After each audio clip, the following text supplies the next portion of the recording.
The broadcast is now starting. All attendees are in listen-only mode.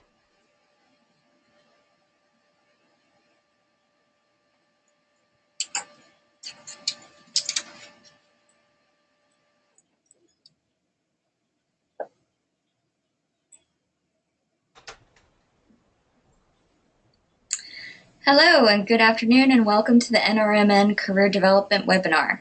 Today we are highlighting leadership in the academy. Given the current political climate, particularly resulting from the election, leadership becomes even more critical in creating safe and engaging spaces for scholars and educators opposing views to share their perspectives as they work together to collectively create innovative solutions to promote health equity and social justice. Without further ado, I present Dr. Airhihenbuwa, Dean for Public Health and Social Justice and Director for Global Health and Wellbeing at St. Louis University.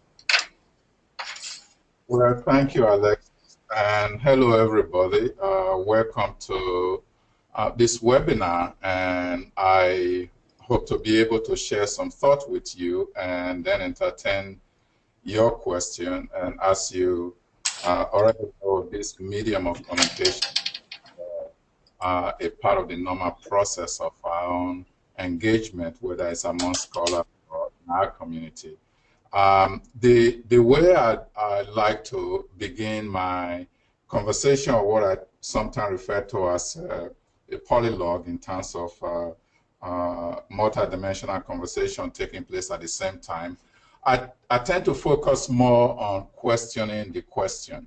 That a number of the issues that we wrestle with in the academy, which also reflect some of the challenges and solutions that we see in our broader society, has to do with being able to raise a new question as a way of not simply critiquing or criticizing what is there, but to alter the way we understand and engage one another in the learning process, and of course in how what we learn translate to actual transformation in society, with the goal of achieving equity, I think, from public health standpoint. And let me begin by framing this in the context of what Brian Stevenson shared here when he was giving a lecture here at St. Louis University 2 weeks ago. For those who are not familiar with Brian Stevenson, he's the author of Just Mercy, a book I would highly recommend you read. He said the opposite of poverty is not wealth. The opposite of poverty is justice. When you frame a number of the things that we address, that is a way of questioning the question, basically challenging us to think about this linear relationship we've imagined between a particular condition that the disproportionate number of people find themselves in, and what we imagine to be the solution, that the justice is the goal that we strive for. So keep that in mind, and I'll share a few thoughts to begin with. So my process, I always consider a journey, that culture matters in everything we do, and how we frame question and we seek solution is all within the context of culture. And this is not to suggest that one culture is superior to the other. It's a way of trying to really understand the factors that influence the way we imagine our future and the way we make decisions in our current position. And that the longest journey you ever take is the journey between your head and your heart is an expression that I learned from my Native American scholars as a way of trying to really understand the tension that always come out of knowing one thing and your heart is in a different place. And whether it's in terms of the funding that we seek and how we apply what we know will be funded to what we know to be the reality of the ground, that is this constant going back and forth in this journey and being able to connect them. That fear and failure are part of the journey. That failure is a way to recalibrate, and that one must not be afraid to question the question, and that the very idea of making decision in leadership is being positioned to face your fear, and that failure becomes a way of recalibrating. We can talk about that whether in terms of when you get feedback on your publication or your grant proposal, how you respond to that, they really define you as a leader. In this case, I'm not really referring to being an administrator or a manager. You don't have to be in those positions to be a leader. It's really how you make decisions about what you encounter, whether it's at job or at home. And that you must dream big and dream it big and face forward. And I'll talk about what that means. A number of the services we use today that has become normalized go beyond what we typically understand to be the norm, from Uber to Airbnb, and we can talk about that. So dream big is to go beyond convention and being able to do that as a way of imagining what the future holds. And that you also be somebody who is prepared to share what you've learned and creating path for others who follow you to be able to avoid mistake where they can, but also make some mistake because they need everyone that comes along need to be able to stumble and learn from that.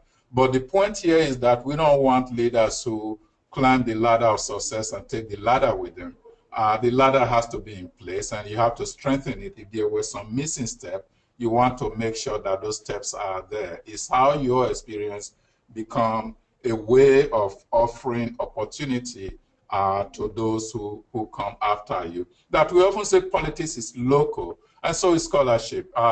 The ability to ground what we do and what we engage in that which you're passionate about, that connects you with your environment.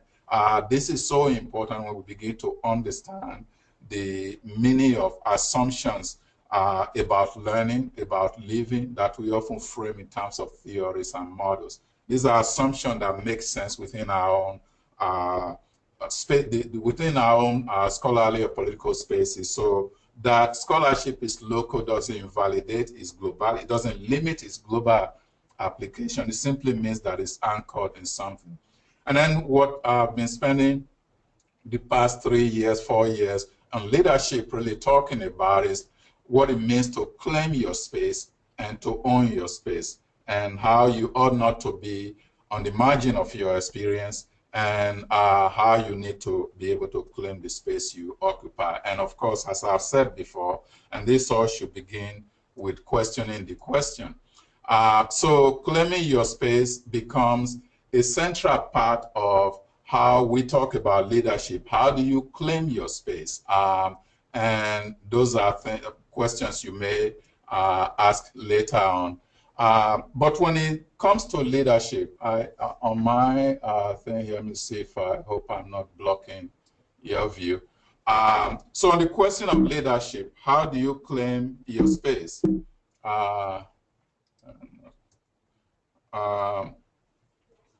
To claim your space is really to understand what your role is as a leader, as a scholar. John F. Kennedy is one of the famous quotes. Perhaps this is not as famous, some of the ones that has been accredited to him. But the time to repair the roof is when the sun is shining. And there's a tendency to wait for when there's a heavy downpour to start trying to repair the roof. And at that time, you are really trying to deal with crisis rather than imagining what ought to be ahead of time and planning ahead. And this is it. And to do this within this claim your space, I often use the African expression that until the lion produce their own historians, the story of the hunt glorify always the hunter. And this is why instead of claiming your space and redefining what the space means in terms of questions that ought to be reframed, or questioning the question to accept what is there as a given and assume that everything else is to follow. And so claiming one space is begin to really think about what lies ahead, and how does my own passion and desire connect with what it is I'm doing. To own your space basically is to understand that we all have a space that may be called home, and no one should enter such home through somebody else's gate. This may be in terms of the theory that we apply in our work. What works in one space does not necessarily work in a different space. It's something that will not be new to many of you, to all of you, I would imagine. But the point is that even though we talk about this, that one way of thinking or one model in a given context doesn't apply to the other context, but we still find ourselves doing the same thing. So the actual quote from Chino Achebe was, "No man should enter his house through another man's gate." The question becomes, when you see your gate, will you recognize it? Were you a part of thinking or framing the way the gate ought to be? Or does one become so accustomed to using different gates into our own home, we assume that we are not to have one or we don't need one? And of course, what has become a mantra for me, reaffirming your space, do you know who you are without what you do? This is really the point of engagement with community, that we are so accustomed to defining ourselves by our title that we often forget that the point of engagement within community to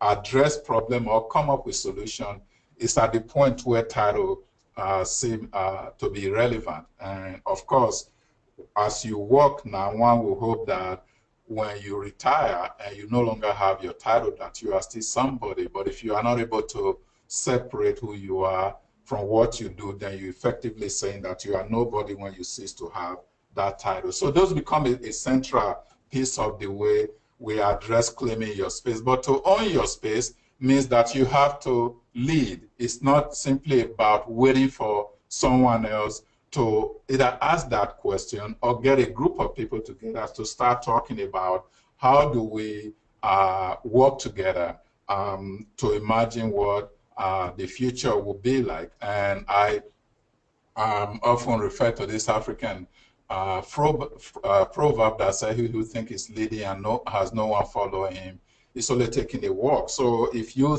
think of yourself as a leader and there's nobody following, are you really leading? And as a leader, you also have to be a good follower. It doesn't mean that you imagine yourself always drawing the agenda, coming up with the plan, but it's a way of trying to really understand a sense of humility that comes with working with a group, that with that leading comes responsibility and of course accountability.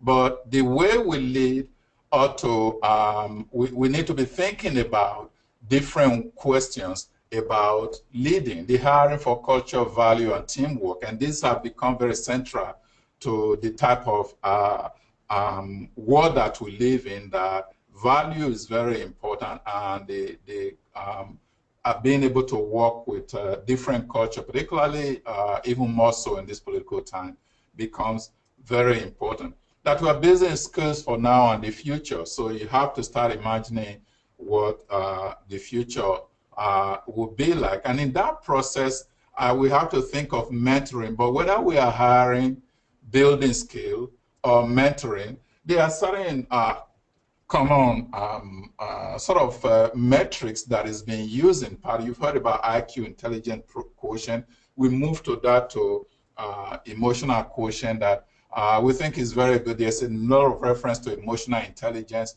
and how it's so important to understand a form of social engagement that allow you to value where people are, and knowing that that is so important in terms of productivity and coexistence, but and also stimulating new ideas for our shared space as community of learners. But a new one has been added, that is curiosity quotient.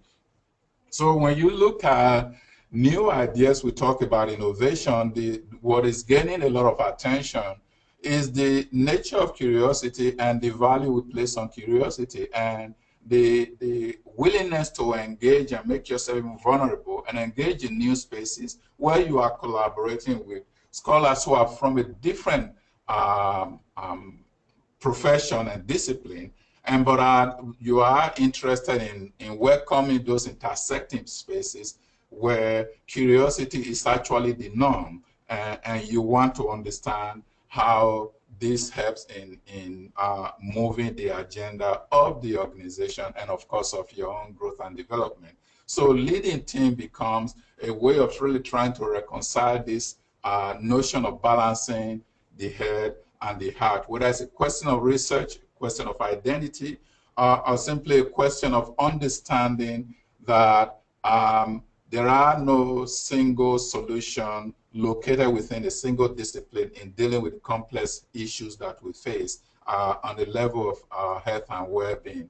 And within this, in the whether we're still dealing with intelligent quotient, emotional quotient, or curiosity quotient, that we're actually dealing with several generations coexisting in one space. So you could give a public lecture where you may have multi-generational teams of people that include traditional generation whose key value is loyalty, or include the baby boomers whose key value is optimism, or you are dealing with Gen X whose value is in questioning, or you are dealing with Gen Y, the millennium, whose value is dealing with being realistic, or the current iGen generation who really believe in balance. In fact, the iGen generation may surprise you and saying they don't want to, as you are mentoring, they don't want to be like you because you spending too much time working and no work-life family balance. So, but these are all multi-generation.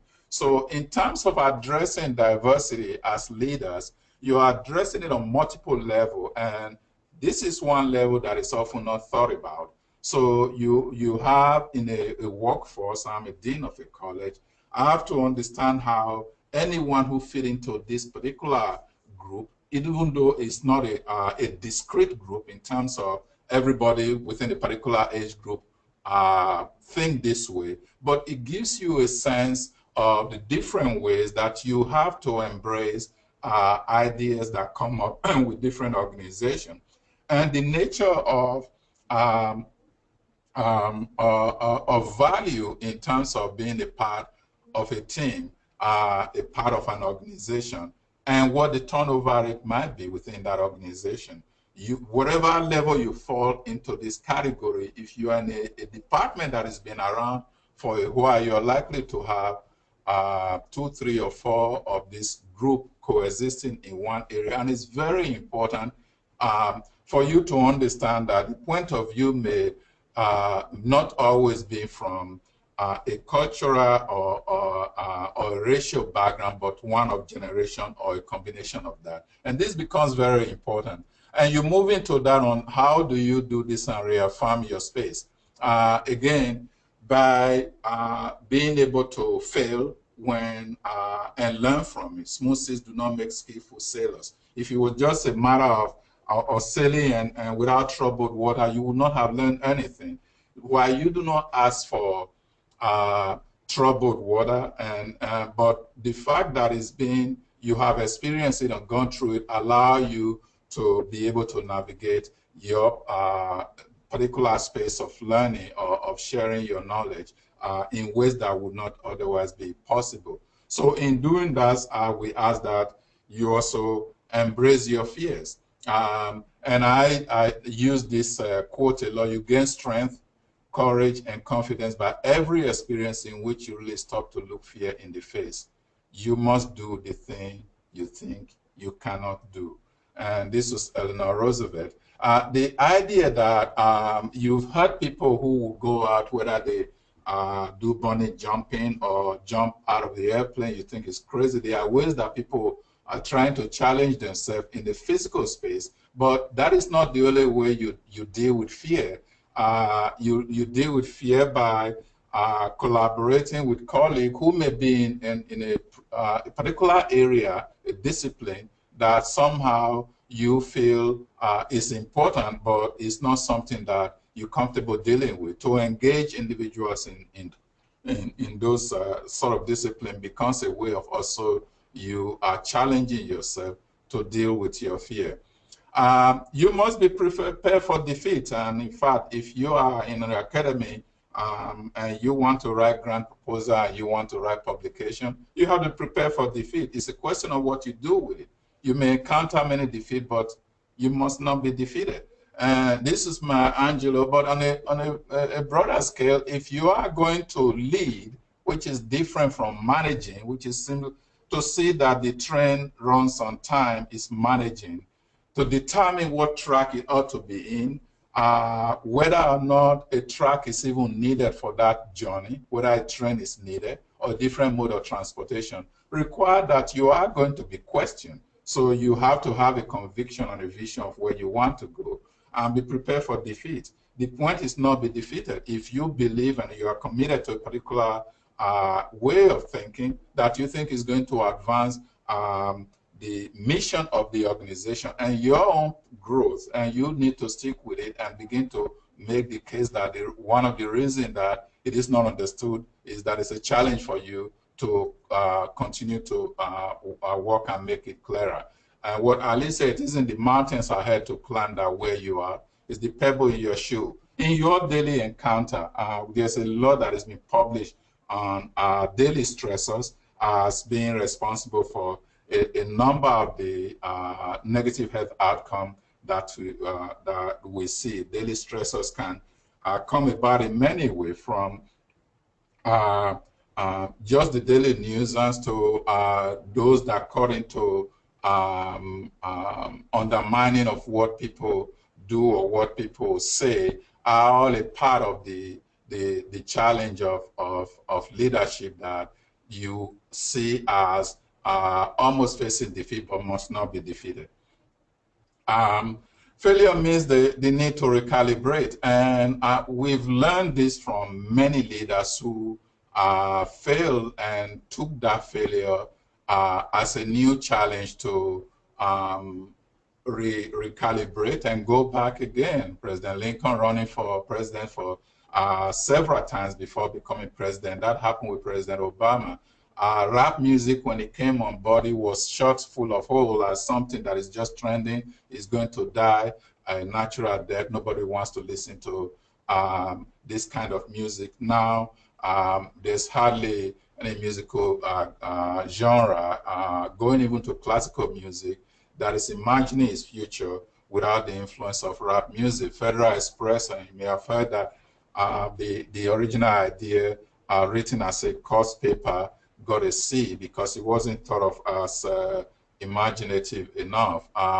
Again, if you are successful in grant writing, the actual grant that made this webinar possible, under which is based on, you can talk to all the peers, they will all tell you the same story, that it was through facing several defeats that they were able to come up with what was a successful grant. The same is true of publications. Not only are you going to be rejected, you will, when you persist and stay with it long enough, you become one of those who will also be rejecting others' paper. So you have to understand the process, that this is a part of the journey, and that is what leadership calls for. Dream a new space. Churchill is saying that to improve is to change, to be perfect is to change often. One change is not enough. It's how you begin to imagine change as a normative process, not just as a one-off, something that happens today, we're done with it. That every time you are working and you are in one of the reasons that you want to engage others, particularly those who do not think like you, may not even agree with you, is to appreciate the fact that this is a part of a normal process in leadership, that change becomes a part of the norm. Discovery electricity was not based on continuous improvement of candles. So to imagine the future, which is a part of the real challenge in the work that we do, is that you stand on a platform and you see horizon and see possibility, but those who actually evaluate you always see that which they are accustomed to, and it becomes a part of what you do to stay focused on what you see on the horizon, and to understand that if you truly believe it's possible, you can make it happen. But it's not that new idea may not necessarily be based on what convention dictates as the norm. It may provide the same sort of service or feedback, or provide the same sort of need, but at a much bigger level that has far-reaching implication.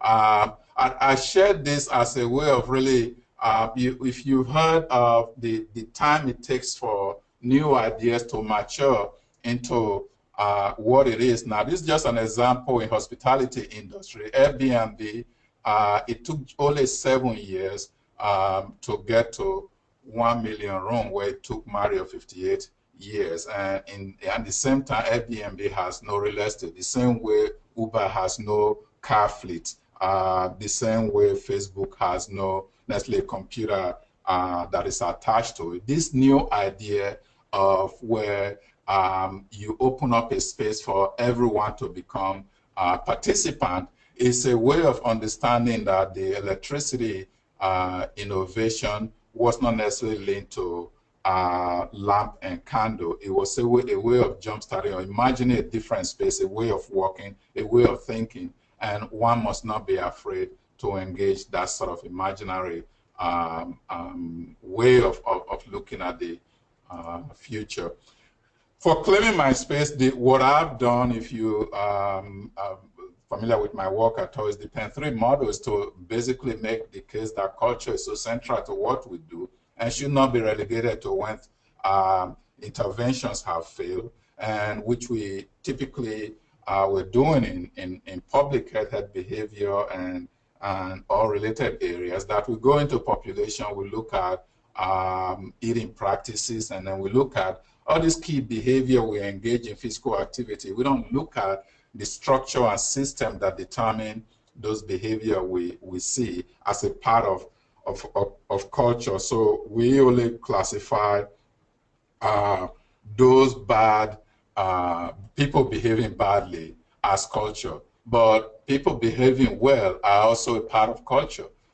People understanding how to negotiate relationships are part of culture. Culture is not simply about what individuals do, it's how the system and structure arrange our interaction in ways that makes it normal, and that is a part of culture. So we have to understand the totality of the experience that condition people's behavior or normalize people's behavior, and that was my way of trying to understand the scholarship that is local to me in my space, the space I grew up in, and how this become actually, for me, a universal reality that it may have started from my experience in Nigeria and in the African American community, but that in fact, everyone belongs to a culture, not only the hyphenated Americans. It is something that we all subscribe to, that is so, doesn't invalidate any way of knowing, any assumptions that claim universal utility. It simply means that there is an anchor, there's a point of departure that gave rise or gave meaning to that which we consider to be expected in terms of our relationship, in terms of theories and models. So my work is always to begin with the positive part of culture, that if we are asking anyone to go into a population and look at what they do wrong, that is very easy. If I ask any of you to assess your department or your university and look at what is going wrong, that would be easy for you to do. If I ask you to assess the nature of relationship with your colleague, what you find to be problematic, that would be easy. But the point is, are you able to identify what are the positive things? Because in every space, in every individual, there is something positive. If you can't find it, then it's a function of either how you train or the platform you occupy to look at what the possibilities are in your space, or that you fail to understand all the factors that lead to those behavior that you've noted, whether it's multi-generational sort of factor where you are using the prism of the value of one group to judge how everyone else is behaving, that you need to understand the possibility within a particular space. And beginning with why you went to that place in the first place. Something drew you to work in a place, to be in a place, and what can you add to that space? And of course, beware of your thoughts, and this is something that I've often talked about and asked people to always be mindful of. It is your thought process is what is going to lead to the outcome that you see, the outcome that become a reality for you. Your thought fit to what your destiny is supposed to be, and the process really begins that you beware of your thoughts, because they will lead to your words, and beware of your words, they lead to your action. Beware of your action, they become your habits. Beware of your habit, they become your character, and your character, of course, define your destiny. So you start with your thought process. Your thoughts leads to your words leads to your action leading to your habit. Your habit is what form your character, and your character, of course, what define your destiny. So this process, what you engage in, what are you passionate about? Not what matters, but what matters to you. Rather than saying what's the matter, what matters to you? What do you value? And if, as you engage in this process, then when you are working with others, those becomes very important to you in terms of trying to understand what matters to others, how their thought process influence their words and their action becomes a part of how you try to understand the space in which you work in. So the positive nature of how you view a population doesn't mean that you are ignoring those negative parts. The positive nature of how you view yourself and your population becomes very important in leadership, particularly in this where higher education is really going through major changes that that goes beyond simply how much money is saved, but it's really about what do we value and how are we preparing the future for what we value. So in leadership, I always ask that you have passion, fire in the belly.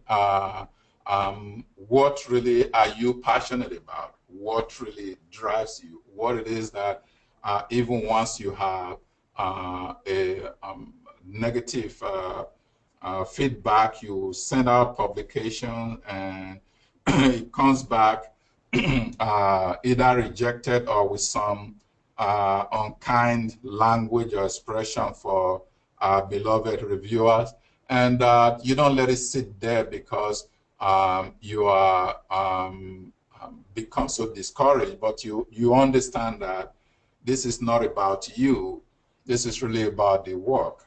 The individuals do not know you, they are really providing feedback based on what they see. Even if they know you, what does it really matter? They are still providing feedback on what they see.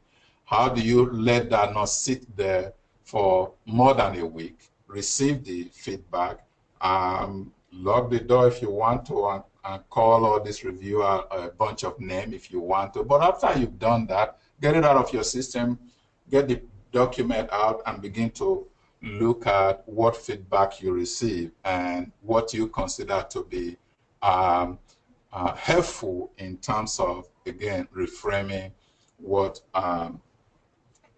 you need to reframe to look for a different outlet.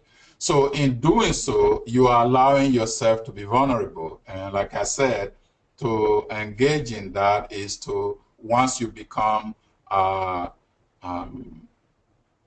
use the word successful. Success in this case means that you understand a stage in where my part of my byline is to be comfortable with being uncomfortable. Once you understand that, then you know that this is a part of the process, because you are also going to be on the end of writing those reviews and giving people feedback. Maybe the type of review you get, the language used, may influence the way you want to give feedback to others. Hopefully it does, because if you feel that there's a way that language is used that you didn't feel helped, and because it was too harsh, then it could be that you use a different language, but at the same time, making sure that the true feedback you want to give to the person who has done this work is not lost in being overly complimentary and trying to go the other direction.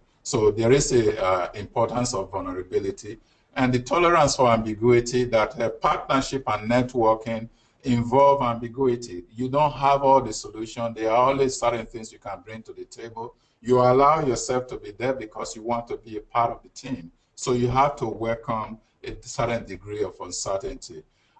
In terms of publishing and being a part of a team, I encourage it, but I always tell my student and colleague that I work with, or when I do this sort of lecture, don't get lost in the crowd.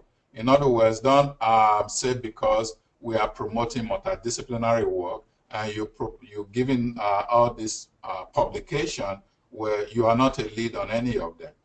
That is getting lost in the crowd. You need to stand out and be counted. You are leading in some, also being a good follower in other. A member of an orchestra is probably the best way I describe when I talk to my college, that we are a part of an orchestra and your strength is not defined by the size of your instrument. In fact, the most important skill you should have is the listening skill, is that you are in there trying to understand what is the best time for you to come in and make contribution, and when should you be silent and listen to others. And if you are able to understand that, then the team benefit a lot, not just from your contribution, but through the modeling that you are able to display. So learning to be a part of an orchestra is very important. But there's also the issue of being ethical in what you do and then knowing your limitation. There are just certain things that you are not good at, and be very clear when someone is suggesting that you take on that responsibility. You need to be able to say, I'm really not good at that. It is one thing to say, because I want to stretch the limit of what I'm comfortable with, that is another thing. But to take on something as a part of a thing, to take on responsibility that you know clearly is not being your strength, unless it was an agreement that this is going to be a part of your own capacity strengthening, then you shouldn't do it. And then we have to, there are a whole lot of conversation around the ethical question of belonging, of being a part of a team. The rules of your institutions are very important, and one of the things that always surprises me is a young faculty on tenured faculty and tenure track not knowing what the rules are. You have to be very clear, at least what the expectations are in the institution when evaluations are needed, necessary, what is value, and then you are thinking about how to aim higher than what those expectations are, because the bars will always move. And I can tell you, as someone who's come, I was at Penn State for 32 years, the bars moved, and you are a part of a process, a part of the institution. First, know what the rules are and aim higher than what those rules are, because expectations are going to be the rule of the game. Publish, if it is not written, it doesn't exist. You have to write. If you're an academic, write a position, the metrics, good or bad, with which you measure people's progress is what you've written down, or in the case of those who are in the arts, the performances. So there are, again, knowing the rules and the values of your institution becomes very important. For the work that I do, that we do, publishing becomes very important, writing becomes very important, and we ask everyone to know that. So what I've discussed so far, we try to capture in the special issue of health education and behavior, and there is a particular article there that says Claim Your Space, Leadership Development as a Research Capacity Building Goal. In global health, I encourage you to take a look, and I'm happy to answer any question you may have. Thanks for listening. Thank you, Dr. Airhihenbuwa. At this point in time, we would like to open the floor for any discussion questions, so please submit in your lower right-hand window. Let's start off with Antonio Herrera. His question is, would you please elaborate on politics is local and so is scholarship? Right. You hear a lot when leaders are running for office, political leaders, and people will say politics local is accepted as a given. But what I've also said is that scholarship is also local in the sense that a part of the passion that drive individual for in terms of productivity is being able to draw on your own personal experience within your space to inform the type of work that you do. My work in culture and addressing inequities stems from my own experience in Nigeria. I grew up in the farm, and I knew my parents were not lettered. So when I was in school, in my graduate studies, and I would hear professor talk about what I consider to be my parents' group and generation as ignorant or illiterate, it became clear to me that, number one, I wasn't really sure who was ignorant or illiterate in terms of the professors who were saying they were not bad people, they were not mean, but they clearly did not understand, as far as I was concerned, the context that defined how decisions are made. So that was where I started to look at what the role of culture is in shaping the way either we understand a different group from the perspective of being here in the US, or trying to understand a way of decision making of the parents that I consider to be brilliant individual in terms of decisions that were made in our space. So it became a journey for me that even though at different point people said, why don't you just study anthropology? And I raised the question, then if somebody from, at the time, I would say somebody from Nigeria studied the same content that an anthropologist from here studies, that's history, philosophy, or different things.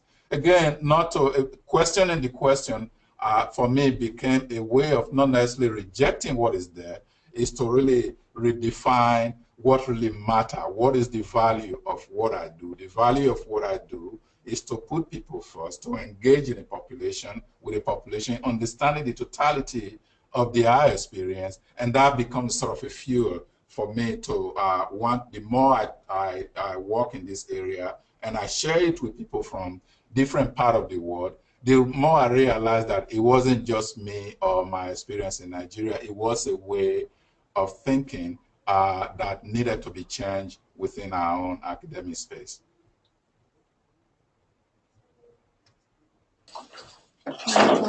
Thank you, Dr. Airhihenbuwa. One more question over here. Okay, from Jason Tam. How do you balance talking about culture openly with your subject content in a classroom setting, especially if it is unrelated, for example, science? Is it acceptable to state that you view science education as a tool to help social justice causes by increasing curiosity and challenging authority? Have you ever offended anyone in discussing racial, sexual orientation issues, politics, and how did you recover?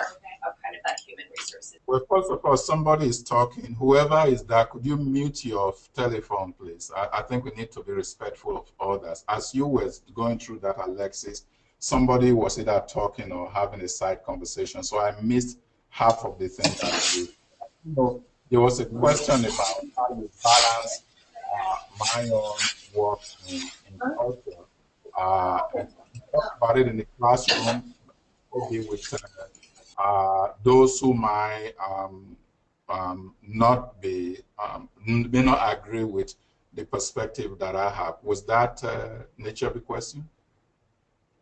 Yes. How do you balance talking about culture openly with your subject content in a classroom setting, especially if it's unrelated, for example, science? Right. So, and this is where the work that we do in culture becomes really an opportunity to talk about why differences matter and why differences are so important in in sharing, in having a shared space to learn. I talk about culture from the standpoint of, which is why I talk about how you must first begin with the positive. So that when I talk about culture and I talk about how decisions are made, it is not intended to say one is superior to the other, because there is no superior or inferior culture. It's really a way of knowing, it's a way of engaging, it's a way of relating. Last month, actually during the week of Thanksgiving, the World Health Organization had a meeting in Shanghai, China, to talk about health promotion in the global context. And a part of what the Chinese government did for the delegates is to show how they integrate health promotion in schools in terms of the nature of movement and activity that start with young people, how they do so in the workplace, and how they do so in senior residence home. But within that whole context of looking at consumption and movement, was very much tied to culture. So the type of physical activity that were promoted were ones that were deeply rooted in culture, cultural ways of knowing. The sort of thing that the children's grandparent and great-grandparent, the game they played, was where they were promoting. And so the movement wasn't basically to engage in something that results in sweating, because we're really looking at, in the final analysis, energy expenditure. It was more about addressing balance. That was very cultural. And then the eating practices, in terms of what was being promoted, are using color-coded chart for the schools and the community and the work site to talk about in their own food group, in whether you different oil that they use. Here are the things that they feel are important, and that becomes another way within the context where it isn't just looking at individual failings by looking at negative health outcome. It's trying to look at how we systematize consumption pattern, energy expenditures at different level of society to demonstrate that culture is very important, even as we talk about specific behavior, specific outcome.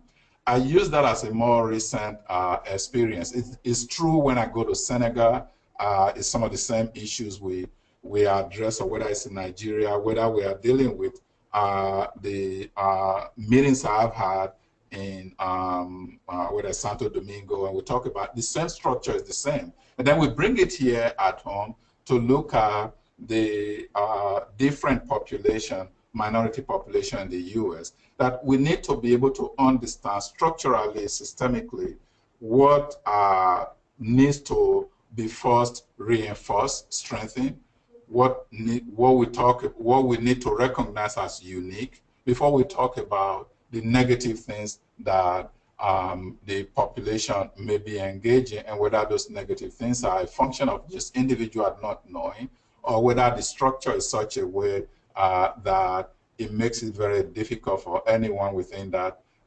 environment to achieve the outcome that we seek. And I often say that if we want to really talk about equity in educational system, you have to change the way our public school systems are funded, because they are funded through property taxes.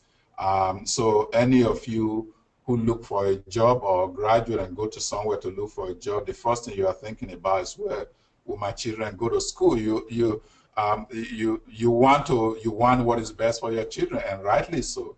But where my children go to school, what are the best schools, it's really not it's less of a function of how those who are there make those decisions, but more of the structure of the way school systems are funded, where places that have high property taxes have better schools than places that have low property taxes. So you have to begin to understand those structural. That is the way I address the issue of culture, that to look at individual shortcomings and failures is one thing, but to look at the system and structure that create inequity is really the way we need to understand what culture means and what system means.